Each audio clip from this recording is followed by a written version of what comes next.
इस कांग्रेस में मेरे को आदमी बनाने वाले दो आदमी हैं। एक भूतपूर्व सांसद आज दुनिया में नहीं है, बृद्धिचंद जैन, और दूसरा चौधरी कुंभाराम आर्य जो उस वक्त रेवेन्यू मिनिस्टर थे। चौधरी कुंभाराम ने मेरे को एक जगह बचाया। आपको मैं मेरी गति सुनाता हूं। मुझे लोगों ने रात भर पीटा और फिर बोतल में पेशाब करके मुझे पिलाया, और ये बात मैंने दुनिया में पहली बार आज सुनाई और एक बार अशोक गहलोत को सुनाई। हमने कांग्रेस में ये दुख देखे, क्योंकि उस जमाने में, आज तो पुलिस थाने में हर जाति के कांस्टेबल, हेड कांस्टेबल मिलते हैं। उस जमाने में एक ही जाति की कांस्टेबल से लेकर डीवाईएसपी से होते थे, कोई किसी की नहीं सुनता था। और 4 दिन में उठने लायक नहीं रहा। 5वें दिन में मुश्किल से घर पहुंचा तो मेरे को देखकर मैं तो नहीं रोया, मेरी मां जरूर रोई। ये कांग्रेस पार्टी में लोग कहते हैं किस तरह से खिदमत की, और आज दिन तक मैंने कांग्रेस। अमीन खान कांग्रेस के लिए इन दिनों सबसे बड़ी मुसीबत बने हुए हैं। कभी उनका वीडियो वायरल होता है जिसमें वो उम्मीदवार को हरीश चौधरी के पास जाने के लिए हड़कते हुए दिखाई देते हैं, तो कभी उनका वायरल होता है ऑडियो जिसमें वो साफ साफ अपनी खुन्नस जाहिर करते हुए सुनाई दे रहे हैं और इतना बड़ा स्टेटमेंट दे देते हैं कि मैं कभी भी जाटों को वोट नहीं दूंगा। अब इसको बोलने का क्या मतलब है और कैसे इन सब चीजों से कांग्रेस के ऊपर प्रभाव पड़ने वाला है, सब कुछ आपको बताएंगे डिटेल में इस वीडियो में, इसलिए बने रहेगा आखिर तक मेरे साथ। नमस्कार, मैं हूं चेतना शर्मा और इस मुद्दे पर बातचीत करने के लिए मेरे साथ मौजूद हैं हमारे editor in chief Varun Bhansali ji. तो सर, मैं आपसे जानना चाहूंगी कि हाल ही में उनका वीडियो वायरल हुआ था और फिर उसके एकदम बाद ये ऑडियो वायरल होता है, और फिर से जिस तरह से हम सोशल मीडिया की चर्चा करते हैं वहां पर भी हैशटैग अमीन खान ट्रेंड कराया जा रहा है। तो इन सब चीजों का जो जोड़ है, जो तोड़ है, वो क्या निकलकर सामने आता है? देखिए, सियासी दिलचस्पी और सियासी जहां सबसे ज्यादा कह सकते हैं कि माहौल बना हुआ है वो जगह बाड़मेर है, क्योंकि आप ट्राइंगल ऐसा है कि उसके सियासी मायने समझना बहुत ही जटिल है जी। वो उम्मीदवार बेनीवाल जो हरीश चौधरी के खिलाफ लड़े थे विधानसभा चुनाव में, उनके लिए अब हरीश चौधरी को वोट मांगना चाहिए। हालांकि सामने से तो मांग रहे हैं लेकिन पीछे से भीतरघात कर रहे हैं। वो अमीन खान जो रविंद्र सिंह भाटी के खिलाफ लड़े थे जी पिछले विधानसभा चुनाव में, अब वो अमीन खान जो है वो इनडायरेक्टली ये कह रहे हैं कि मैं तो वोट रविंद्र सिंह भाटी के लोगों को ही दूंगा। तो पूरी तरह से यहाँ असमंजस जो है वो अपनी चरम सीमा पर है जी। वो हेमाराम चौधरी और दिव्या मदेना जो पूरी तरह से कांग्रेस में मुखर होकर कह रहे थे कि हमें नहीं चाहिए हनुमान बेनीवाल कांग्रेस के अंदर, उन्हीं का आदमी के लिए वो आज वोट मांग रहे हैं। तो हर तरफ आप देखिए कुठाराघात है, और कांग्रेस की आलाकमान कितनी स्ट्रांग है ये आप समझते हैं। उन्होंने अगर एक डिसीजन ले लिया कि उम्मीदवार हमको लेना है तो उनकी कितनी बात मानी जाएगी आपको पता है जी। तो वो बात ऊपर ऊपर से दिख रही है कि मान रहे, अंदर से सब जगह भीतरघात हो रहा है। लेकिन अब उन भीतरघातों में से एक खुलकर सामने आ गए हैं जो कि है अमीन खान। और अमीन खान ने जिस तरह से दुत्कारना ही कहूंगा मैं जो उम्मीदवार बेनीवाल के साथ किया जी। उम्मीदवार बेनीवाल ये सोच के कांग्रेस के पास आए कि जाटों के वोट तो मेरे पास आरएलपी में है ही, मैं कांग्रेस में आकर अल्पसंख्यकों के भी ले लूंगा, मैं कांग्रेस में आके दलितों के भी ले लूंगा। लेकिन हुआ क्या, अल्पसंख्यकों के जो सबसे ज्यादा वोट दिला सकता है उस अमीन खान ने आपको न सिर्फ दुत्कारा, वो दुत्कारने की खबर ऐसी फैली कि आपको बाकी मुसलमान भी वोट नहीं देगा जी। जाटों के वोट पहले से बढ़ चुके हैं क्योंकि उधर कैलाश चौधरी खड़े हैं, तो जाटों के भी आपको वोट पूरे नहीं मिल रहे, और अंदर के भी जाटों के वोट आपको इसलिए पूरे नहीं मिल रहे क्योंकि वहां आपने आरएलपी से दगाबाजी की, वो आपको हनुमान बेनीवाल का दुश्मन मान रहे हैं आरएलपी वाले, और इसलिए वहां के जाट आपको वोट दे नहीं रहे। तो जाटों के वोट आपको मिल नहीं रहे, अल्पसंख्यकों के वोट आपको मिल नहीं रहे। अब अमीन खान ने खुलकर इन वीडियोस के माध्यम से साफ साफ कह दिया है कि मुझे तो कांग्रेस में जो मेरे साथ हुआ वो तो भाई किसी के साथ भी नहीं हो, मुझे पेशाब पिलाया गया और ये सब कुछ कहा। आपने वो वीडियो डिबेट से पहले सुना, एक बार फिर हम आपको सुनाते हैं। इस कांग्रेस में मेरे को आदमी बनाने वाले दो आदमी हैं। एक भूतपूर्व सांसद आज दुनिया में नहीं है, बृद्धिचंद जैन, और दूसरा चौधरी कुंभाराम आर्य जो उस वक्त रेवेन्यू मिनिस्टर थे। चौधरी कुंभाराम ने मेरे को एक जगह बचाया। आपको मैं मेरी गति सुनाता हूं। मुझे लोगों ने रात भर पीटा और फिर बोतल में पेशाब करके मुझे पिलाया, और ये बात मैंने दुनिया में पहली बार आज सुनाई है, एक बार अशोक गहलोत को सुनाई थी। हमने कांग्रेस में ये दुख देखे हैं, क्योंकि उस जमाने में, आज तो पुलिस थाने में हर जाति के कांस्टेबल, हेड कांस्टेबल मिलते हैं। उस जमाने में एक ही जाति की कांस्टेबल से लेकर डीवाईएसपी से होते थे, कोई किसी की नहीं सुनता था, और 4 दिन में उठने लायक नहीं रहा।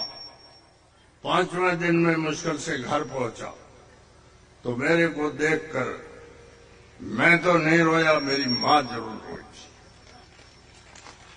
ये कांग्रेस पार्टी में लोग कहते हैं किस तरह से खिदमत की, और आज दिन तक मैंने कांग्रेस।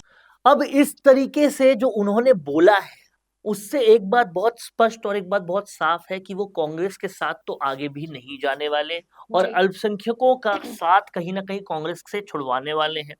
अब अल्पसंख्यक अगर कांग्रेस का साथ छोड़ देंगे तो किसको वोट देंगे? इस सवाल पर बहुत स्पष्ट बयान ये है कि दूर से लगता है कि रविंद्र सिंह भाटी को दे दें, क्योंकि बीजेपी उनका ट्रेडिशनल वोट बैंक नहीं है। लेकिन जब लोकसभा चुनाव में मत डालने जाते हैं ना, तो पता चलता है कि राष्ट्र कौन बना रहा जी। और उसको सोच के वोट दिया जाता है। तो ये भी मेरा कहना है कि वोट बीजेपी को ही ट्रांसफर होंगे। और उमेदाराम बेनीवाल जिस तरह से हरीश चौधरी की तयशुदा साजिश थी, रणनीति थी कि इनको खत्म करने का यही तरीका है कि इसे कांग्रेस में लाकर लड़वा दिया जाए, वो चुनाव जिस चुनाव में 100% कांग्रेस हारनी है, और वही हो रहा है। उमेदाराम बेनीवाल आज के सिनेरियो के बाद तीसरे नंबर पे भी आ जाए तो भी बड़ी बात है। जी, और इसी के साथ साथ उमेदाराम बेनीवाल की सारी उम्मीदों पर कांग्रेसी ही पानी फेर रहे हैं। फिर चाहे से इस पर हम पहले भी एक वीडियो बना चुके हैं जिसमें हरीश चौधरी के बारे में हमने बताया था, और जो अंदर खाने की जो खबरें हैं उसके बाद आप देख सकते हैं कि कभी कोई ना कोई मैं कह रहा हूँ कोई खुलकर नहीं बोल रहा है। चाहता, ना हरीश चौधरी, ना हेमाराम चौधरी, ना दिव्या मदेरणा, ना अमीन खान, कोई नहीं चाहता कि उमेदाराम जीते। जी।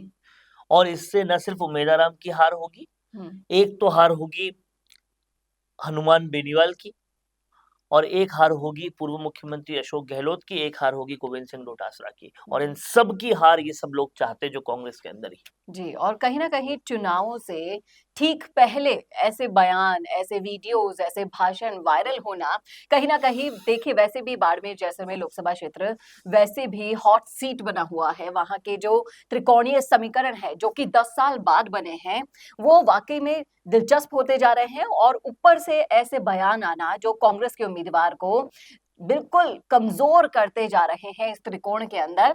और इसके साथ साथ आपको नहीं लगता कि ये जो कुछ भी हो रहा है वो जातिगत समीकरण में भी अगर हम देखेंगे तो भी कांग्रेस के अगेंस्ट जाता हुआ दिखाई दे रहा है, क्योंकि जाट सबसे बड़ा वोट बैंक है, वैसे ही वो यहाँ पर बढ़ चुका देखिए, है। आप अगर पूरी बाड़मेर की रणनीति की बात करेंगे, बाड़मेर की सियासत की बात करेंगे, तो अगर इसे पूरे परिप्रेक्ष्य में समझा जाए, इसकी गणित को देखा जाए, तो एक बात बहुत स्पष्ट है, कांग्रेस को वोट मिलने थे जाटों के प्लस अल्पसंख्यकों के प्लस दलितों के। जाटों के वोट कांग्रेस के ऐसे कम हुए कि सबसे पहले तो आरएलपी तोड़ के उन्होंने शख्स लाके गलती की, क्योंकि वो शख्स अब उन्हें आरएलपी जिसको तोड़ा है आपने, जिस आरएलपी को, वहां के कार्यकर्ता जो कि पूरे जाटी थे, वो और उनके परिवार, उनके जानकार, उनके समर्थक, उनके फैन, वो आपको वोट देंगे नहीं। उसके बाद हेमाराम चौधरी से लेकर हरीश चौधरी से लेकर दिव्या मदेरणा से लेकर तमाम सारे जो कांग्रेस के अपने जाट हैं, वो नहीं चाहते कि उमेदाराम बेनीवाल जीते, तो वो वोट भी इनको मिलेंगे नहीं। अल्पसंख्यकों में अमीन खान ने जिस तरीके से साफ साफ कह दिया कि वो वोट कभी भी देंगे नहीं, तो वो वोट जा रहे हैं उनके पास से। और उसके ऊपर से बचे कुछ दलित वोट, तो दलित में भी जो युवा वर्ग है वो इनके साथ आएगा नहीं, तो वो वोट जा रहे हैं इनके पास से। तो अब कांग्रेस के अपनी भीतरघात के चलते उमेदा राम बेनीवाल के तो तमाम सारे वोट खत्म हो गए। रही बात रविंद्र सिंह भाटी की, तो इस बात को समझिए कि रविंद्र सिंह भाटी को शिव विधानसभा से बहुत कम वोट मिल रहे हैं जी। क्योंकि शिव विधानसभा में इन्होंने कई सारी चीजें की थी। रामचरितमानस की कसम खाई थी कि मैं तो 5 साल तुम्हारी सेवा करूंगा। वो 5 साल के कुछ महीने नहीं हुए, 5 महीने नहीं हुए और आप चले गए लोकसभा के मैदान में, आपने छोड़ दिया शिव विधानसभा को। तो शिव विधानसभा के लोग कहीं ना कहीं अपने साथ बहुत धोखा महसूस कर रहे हैं। रही बात बाकी विधानसभाओं की, तो बाकी विधानसभाओं में अभी इन्होंने कैंपेनिंग शुरू की है और ये सारे लोग खापड़ हैं जी। तो वो रील बनाने से केवल इनके पक्ष में नहीं आ सकते। तो अब आपने सुना होगा कि 2 बिल्लियां जब अपने ही घर में लड़ लड़ मर जाए तो फायदा किसको मिल जाता है? तीसरी को। जी। ठीक वैसे ही ये जो सिनेरियो है इसमें सारा फायदा किसको मिल रहा है? कैलाश चौधरी को। और यही होने वाला है बाड़मेर, बालोतरा और जैसलमेर की सियासत में। जी, और इसी के साथ साथ रिजल्ट जब आ जाएगा उसके बाद उमेदा राम बेनीवाल को अभी से ही लग रहा होगा, रिजल्ट तो बहुत दूर की बात है, अभी से ही लग रहा होगा कि उन्होंने कांग्रेस ज्वाइन करके अपने पैरों पर कुल्हाड़ी मार ली है। आरएलपी को छोड़कर उन्होंने जिंदगी की सबसे बड़ी गलती की है और ये सारी गलतियों का परिणाम क्या होगा ये तो आने वाला वक्त जरूर बता देगा, क्योंकि जनता अपना फैसला सुना देगी, उसके बाद रिजल्ट आएगा और जो भी होगा आपके सामने होगा। लेकिन इस मुद्दे पर आप क्या रखते हैं? आपकी राय जरूर लिखिएगा कमेंट बॉक्स में। कैसा लगा वीडियो ये जरूर बताइएगा और ऐसे ही और वीडियोस के लिए देखते रहिए राजस्थान संवाद। नमस्कार। कोरोना सोल्टेक क्वालिटी, डेडिकेशन और कस्टमर सेटिस्फेक्शन को प्रायोरिटी पर रखते हुए हर इंडस्ट्री की इलेक्ट्रिसिटी में कॉस्ट सेविंग कराने और उन्हें रिन्यूएबल एनर्जी की ताकत देने के लिए लगातार काम कर रहा है। क्योंकि कोरोना सोल्टेक में हमारा मानना है कि देश के रिसोर्सेज को सस्टेनेबल बनाने के लिए जरूरी है कि हम सबका उसमें बड़ा कंट्रीब्यूशन हो। इसीलिए सोलर प्रोजेक्ट्स की टाइमली डिलीवरी करते हुए एक पार्टनर की तरह आपकी